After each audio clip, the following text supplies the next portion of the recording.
한 주간의 여러 뉴스들 중에서 심도 있게 따져볼 만한 이슈를 골라서 살펴보는 시간입니다.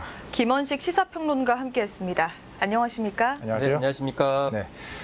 자, 평론가님도 평소에 운전을 자주 하십니까? 자주 안 하고요. 이제 어쩌다 한 번씩 하는 그런 상황입니다. 저는 운전을 자주 하는데 네. 지난해부터 시작된 그 민식이법 때문에 특히나 이 스쿨존에서는 운전이 더 조심스러워지는 네. 게 사실이거든요. 마찬가지시겠죠? 그렇습니다. 근데 이제 저는 가끔 하다 보니까 더욱더 스쿨존이 어딘지에 대한 인지가 좀 많이 떨어지거든요. 그렇기 때문에 더욱더 긴장을 하게 되는 그런 상황이라서 이런 평소에 의식하지 못하는 상황 속에서 이런 어린이 보호구역에 관련된 안전운전 해야 되는데 한편으로는 좀 그 외에도 여러 가지 사전 예방 조치들이 많이 있었으면 좋겠다는 생각이 듭니다. 예, 그렇습니다. 오늘 다뤄볼 주제가 바로 스쿨존 그리고 어린이 보호구역 얘기입니다.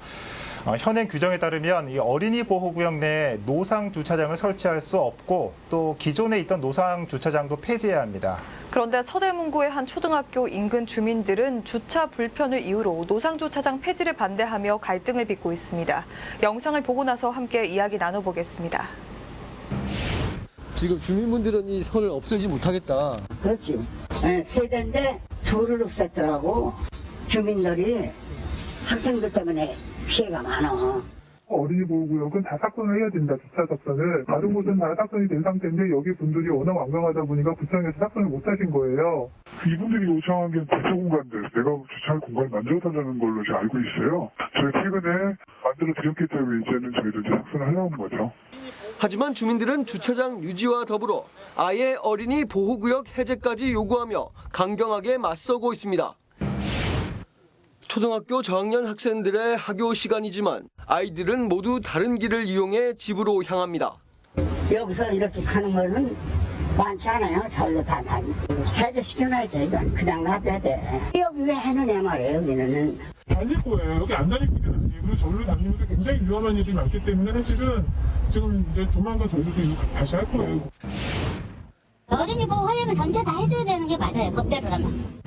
저 우리 좀만 한다는 부분에 포인트를 설명해줘야 되는 거고 납득할 수 있도록 하고. 이 구간은 특별히 지정할 필요가 없을 것 같은데 일부 구간을 제외하긴 하죠. 해남부 쪽에서는 기본적으로 이제 300m 다 하는 것이 원칙이라고는 얘기를 하더라고요. 그렇죠. 둘 다 맞는 얘기죠. 군은 인근 대학에 10면의 주차장을 제공하겠다고 했지만 주민들은 거리가 멀어 불편하다며 공영 주차장 설치를 요구 중입니다. 거기는 불편해요, 실은. 공영주차장. 우리만을 원하는 게 아니잖아요. 다른 분들도 있어야 되니까 공영주차장이 필요하다고 생각해요, 여기. 네, 지금 영상을 보면은 어린이 보호구역 내 이 노상 주차장을 두고 지역 주민, 학부모, 학교적이 팽팽하게 의견 대립을 하고 있습니다. 자, 양측 다 어떤 상황인지 알겠고 한편으로는 이해도 갑니다. 이 평론가님은 이런 상황 어떻게 보고 계셨습니까? 사실 이제 구도심 지역에서 이런 문제들이 많이 발생을 합니다. 그래서 새로운 신도시 지역 같은 경우에는 아예 처음부터 주차 공간 등을 배려를 하기 때문에 문제가 없는데 네. 이 구도심 지역, 예를 들면 서대문구 같은 경우에는 갑자기 이런 어린이 보호 구역이 생기기 때문에 기존의 거주민 우선 주차 구역이 이제 문제가 되는 것이죠. 특히나 이제 앞서서 약간 언급이 됐었는데 형평성 문제도 이제 불거지고 있기 때문에 그런 점에서 다른 사립초등학교 같은 경우에는 오히려 이제 통제를 하지 않고 또 이런 이제 이쪽만 왜 통제를 하느냐 그런 상황 속에서 또 어린이 보호구역 때문에 주차구역 삭선까지 요구를 하기 때문에 오히려 그런 좀 이중적인 불편함, 공정함을 이제 토로하는 그런 상황이라고 볼 수가 있겠는데요. 그렇기 때문에 이 일방적인 어떤 정책 목표를 설정을 하고 여기에 추진을 하다 보니까 그런 면에서 의견들이 동의하지 못하는 특히 주민들의 의견이 반영되지 못하는 점이 쌓이면서 이런 이제 불만이 갈등으로 이어졌다고 보겠습니다. 네, 주민들이 거주자 우선 주차구역을 없애지 말라고 완강하게 저항하는 이유도 이 주차난 때문 아니겠습니까? 어린이 보호구역으로 인해서 이렇게 주차구역이 사라지는 곳에서 주차공간 확보를 위한 대안은 없을까요? 네, 일단 지금 현재 구청 측에서는 이제 대학 공간에 공간을 마련했기 때문에 이제 문제가 없다 이렇게 얘기를 하고 있는데요. 그렇지만 지역 주민들은 너무 멀다 이렇게 얘기를 하고 있는 거죠. 구체로 따져보면은 거주자 우선 주차 구역 같은 경우 바로 사는 집 앞에다가 주차 구역을 만드는 거기 때문에 따로 이제 대학 내에 마련했다고 그러면 당장의 주민들은 불편함을 호소할 수밖에 없는 그런 측면이 있다고 생각이 듭니다. 그렇지만 현실적으로 지금 현재 예산으로나 그리고 공간상으로 이 가까운 지역에 공영 주차장을 만드는 것 자체가 굉장히 힘든 상황이기 때문에 일단은 이제 거주자 우선 주차 구역이 아니더라도 대학 공간을 이용을 하면서 향후에 공영 주차장 부지를 마련하게 되면 그쪽으로 이동하겠다라고 하는 절충점을 제시하는 것이 필요하다. 그래서 이 아예 처음부터 주차 공간을 확보하지 않겠다라고 밝힌 건 아니기 때문에 그런 점에서 현실적인 좀 조율이 필요해 보인다라는 생각이 들고요. 예. 앞서서 이제 통행에 관련돼 가지고 이 사립학교와 또 이 초등학교 근처의 이 주차 구역이라든지 보호구역에 관련돼서 형평성 문제도 좀 협상을 통해서 하나는 좀 다른 결과를 낳게 하고 또 하나는 이렇게 받고 이러면서 조율하는 노력들이 좀 필요해 보입니다. 예. 이런 갈등을 보면은 과연 우리나라만의 이슈인가 이런 생각도 들거든요. 어떻습니까? 이 어린이 보호구역에 대한 해외 사례는 어떤지 궁금합니다. 어린이 보호구역은 이제 해외에서는 스쿨존이라고 표현을 하게 되는데요. 이 다른 나라 같은 경우는 상대적으로 선진국일수록 굉장히 강력합니다. 네. 심지어 뭐 다른 나라 같은 경우에는 여기서 만약 사고가 나게 되면 최고 20년형까지도 이렇게 부과를 하게 되고요. 또 엄격하게 이제 규제를 하는데 다만 독일 같은 경우에는 여러 가지 조치들을 좀 하고 있습니다. 그래서 예방적인 조치, 그래서 속도를 내지 못하도록 뭐 경고판이라든지 또 이제 방지턱 등을 상당히 많이 마련을 하고 있고요. 또 주차장 문제 같은 경우에도 캐나다라든지 스웨덴 같은 경우에는 예. 그 아예 어린이 보호 구역 근처에는 주차장 같은 것을 들어오지 못하게 하고 예. 아예 외곽에다가 주차장을 마련하도록 이렇게 조치를 취하고 있다는 점이 좀 다릅니다. 그렇기 때문에 우리나라는 좀 구도심 지역에 갑자기 이런 이제 어린이 보호구역을 설정하다 보니까 뭐 속도라든지 사고 났을 때 처벌 그리고 주차 문제까지도 연관되고 있기 때문에 그래서 이 정책 목표를 단기적으로 어느 정도까지 달성해야 되겠다라고 하는 그 목적에 주민들이 얼마나 동의를 해 가는가가 정말 중요하고요. 그렇지 않으면은 이 전국적으로 서대문구처럼 계속 갈등 상황이 벌어질 수밖에 없고 자치구도 굉장히 골치가 아플 가능성이 높아서 행정 비용도 많이 늘어날 수밖에 없다. 그래서 정책 목표를 너무 단기적으로 설정하는 것에 대한 검토도 필요하고 무조건 법으로만 규정하는 것도 여전히 의문이다. 그리고 문제가 있다고 그러면 얼마든지 개정안을 통해서 민의를 반영하는 것이 필요해 보입니다. 네. 네, 그런데 우리나라에서는 작년부터 시행되고 있는 민식이법과 같은 어린이 보호구역 규제 강화에 대해서 부정적 인식이 있는 것 같습니다. 어떻게 하면 갈등을 해소하면서 사회적 합의를 이끌어낼 수 있을까요? 일단은 가장 문제가 되고 항의를 하시는 부분 중에 하나가 너무 처벌 기준이 강력하다라는 점을 이야기를 하시거든요. 근데 이제 독일 같은 경우 사례를 보게 되면은 이제 벌금형에 처하는 경우나 이제 집행유예를 선언하는 경우가 많습니다. 그런데 다만 강력하게 형사처벌하는 경우는 어느 때냐면 마약류를 투여했다든지 네. 운전을 했다든지 그리고 굉장히 폭주했다든지 이런 정상적인 운전을 하지 않았을 때는 굉장히 가중처벌을 하고요. 통상적인 사고의 측면, 그러니까 일반적인 운전을 했을 때 사고 냈을 때는 벌금형 정도로, 그러니까 이게 구분을 해서 접근하거든요. 근데 우리는 이제 그런 측면이 있다기보다는 이 사법부의 어떤 재량을 기다려야 되는 그런 상황이다 보니까 예. 그런 점에서 좀 조율이 필요하다고 생각이 들고요. 그리고 해외 여러 나라에서는 뭐 노르웨이나 캐나다 등지에서는 이 어린이들의 안전 조치도 굉장히 신경을 많이 씁니다. 어린이들이 일단 정지하게 만들고 또 보호 장구들을 완벽하게 차고 특히나 이제 야간 시에는 야광 복장들 그런 것들을 철저하게 구비해서 이 어린이들도 좀 안전하게 하는 그런 쌍방향의 그런 조치들을 하게 되면서 이제 예방에 초점을 많이 맞추고 있거든요. 그렇기 때문에 너무 운전자에게만 책임을 기울이기보다는 전체적인 관점에서 예방과 또 정상을 참작해주는 그런 노력들이 좀 필요해 보입니다. 예. 자, 앞선 이 서대문구 이 사례 뭐 서로 상생할 수 있는 묘수가 있으면 좋겠지만 일단 물리적인 공간이 네, 부족하기 때문에 때문에. 쉽지만은 않아 보입니다. 자, 계속해서 다음 이슈 살펴보겠습니다.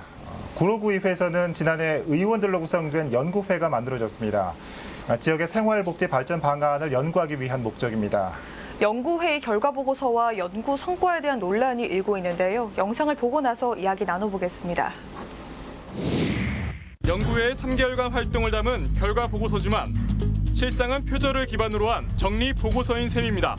이게 할 수가 없었어요. 애초에 그 물리적인 시간이 오히려 하면은 그거는 부실 연구가 되고 뭐 예산 낭비가 될 수 있겠죠. 연구 용역이라는 것 자체는 원래가 다 그 필수 사항은 아니고 지금 활동에 대한 뭐 부분만 담거든요. 세부 콘텐츠가 다 담기면 좋겠지만 보고서에 또 담기에는 또 무리가 있거든요. 연구의 전반에 대한 심의는 구의회 상임위원회인 운영위 소관인데 당시 운영위 의원 7명 가운데 4명이 연구회 소속이었습니다. 상임위원회에서 과반수 의원이 중복 참여하고 의원 연구단체에 또 중복 참여하는 것은 그러고 외에 어떤 구조적인 문제다. 지금 통상적인 것이었다라고 생각하는 부분들도 이제 이게 문제가 될 소지가 있기 때문에 앞으로는 뭐 그 부분을 개선할 생각입니다. 철저히 지키겠습니다. 필요하다면 우리 그리고 의회 조례 자체도 개정해야 될 것 같습니다. 통상적으로 진행해 왔던 방식을 따랐다면 이제는 정말 새로운 모델, 이 시대 정신에 맞는 모델로 가야 되지 않을까. 지방의회의 기능과 역량을 강화하기 위해선 연구의 기존 취지를 살리기 위한 의원들의 자기 성찰이 필요해 보인다. 와디슈 이재용입니다. 예, 이 보고서나 논문의 표절 문제, 최근에 이 사회적인 문제로까지 불거졌는데 이 구로구의회에서도 비슷한 사례가 좀 발생한 것 같습니다. 자, 의원들의 부실한 연구 활동, 이 평론가님은 어떻게 생각하십니까? 네, 일단 이게 뭐 리포트에도 잠깐 언급이 됐지만 관행에 대한 그런 성찰이 없었기 때문에 발생을 한 거죠. 그래서 그동안 연구회가 있다 하더라도 유명무실했을 때 거기에 대한 문제 제기, 뭐 개선 등이 없이 암암리에 진행돼 왔다라는 것이고요. 그리고 이 보고서를 포함한 연구 행위에 대한 구체적인 기준이 없다라는 겁니다. 그래서 표절 시비 혹은 표절 문제 제기가 일어나는 것은 본인들의 뭐 의도도 있을 수 있겠지만 제대로 된 연구가 무엇인지에 대한 기준 또 모범적인 사례가 없기 때문이라 볼 수가 있거든요. 그래서 실제로 보고서를 보면은 여기저기 자료를 그냥 모아놓고 네. 그냥 그 결론을 내려버리는 그런 상황이기 때문에 사실 이것은 연구 활동이라고 볼 수가 없거든요. 그리고 그런 점에서 연구 활동의 구체적인 기준 또 어떤 사례 이런 것들을 공유하고 그에 바탕을 두고 연구회가 이루어져야 되는데 그냥 조직만 있는 연구회만 있고 여기에다가 세금이 투여되는 그런 관행들이 계속 있어서 앞으로 새로운 좀 모델을 사례를 만들어가는 노력들이 있어야 되고 이게 서울시를 중심으로 해서 먼저 한 그런 의회가 모범적으로 좀 선도했으면 좋겠다라는 생각이 듭니다. 네, 그런데 이를 심의할 위원회 중 과반수가 이 연구 활동을 직접 했던 의원들 당사자입니다. 당연히 심의가 제대로 됐을 리가 없는데 어떤 개선점이 필요하다고 보십니까? 그렇습니다. 이 연구회가 그냥 의원들 개인적으로 모이는 사 모임이라고 했다고 그러면 이 문제가 덜 하겠지만 이제 세금이 들어가는 그런 예산 활동이기 때문에 이 정부의 모든 기관 또 이 자치 정부에서도 마찬가지로 세금이 들어가는 경우에는 반드시 감시와 견제를 받아야 되는데 그런 감시와 견제가 제대로 이루어지지 않고 있다는 거죠. 그렇기 때문에 이런 의정에 관련돼서는 전문가 집단이 반드시 참여를 해야 되고요. 근데 이제 연구 활동들을 보면 외부 강사를 초빙하고 거기서 듣는 수준 이런 정도 가지고는 전문적인 어떤 역량을 높이는 데 굉장히 한계가 많다. 그래서 향후에 조직적인 측면이나 그리고 진짜 전문가의 그런 어떤 참여라든지 또 감시와 네. 견제가 필요하다고 볼 수가 있겠습니다. 예. 자, 올해가 이 지방자치가 부활한 지 30주년이 되는 해입니다. 그런데 이 지방의회의 이 성숙된 모습은 과연 30년이 됐을까 하는 의문도 조금 들게 하거든요. 자, 지방자치 발전을 위해서는 어떤 노력들이 필요할까요? 네, 이 지방자치 발전을 위해서는 정말 연구하고 또 주민들을 위한 대안을 모색하는 그런 역량들이 많이 우선돼야 됩니다. 그런데 네. 현실적으로 지금 지방자치제가 어떤 지역에 실력 있는 분들 또 오랫동안 그 지역에서 단지 뭐 거주하신 분들 이런 분들만 좀 한정돼 있기 때문에 그런 점에서 실제적인 연구와 정책 개발 능력이 있는 분들을 또 주민들이 선출하고 또 이분들이 선순환 돼서 또 지역 이제 그런 행정 서비스를 위해서 개선하는 그런 모범적인 사례를 만들어가는 것이 제일 중요하다. 그래서 이런 모범적인 사례를 만드는 것을 또 널리 공유하고요.